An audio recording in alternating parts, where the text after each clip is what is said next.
Tampa.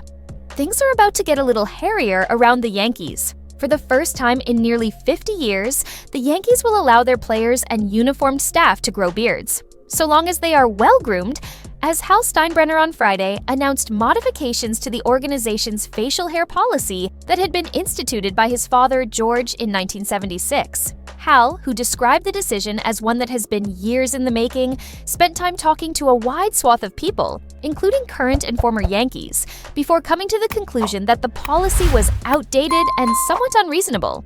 And for those that said his father must be turning in his grave, Steinbrenner essentially said not so fast. "Winning was the most important thing to my father," Steinbrenner said at a press conference Friday morning at George M. Steinbrenner Field. "If somebody came and told him that they were very sure this could affect us getting the players we want to get, all we're trying to every offseason is put ourselves in the best position to get a player that we're trying to get. If something like this would detract from that or lessen our chances, I don't know, I think he might be a little more apt to do the change that I did than people think, because it was about winning." Steinbrenner said he did not know for sure if any previous free agents have turned down the Yankees because of their unwillingness to shave, but indicated that was a concern.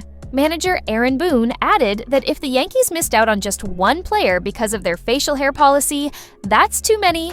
"It's time," General Manager Brian Cashman said.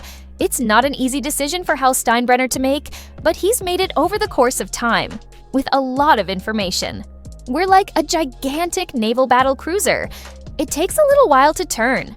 Steinbrenner said that the franchise's rule about no hair below the collar remains unchanged. Some players had pushed the limits of the facial hair policy in recent years, growing more than 5 o'clock shadows, with Boone having to remind them at times that it was time to shave.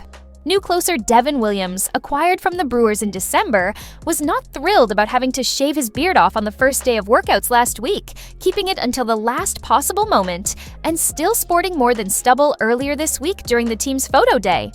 "I think it's appropriate," Garrett Cole said. "It makes sense. It still embodies our look and our neatness, but it allows for some individual freedom and a few less razor burns."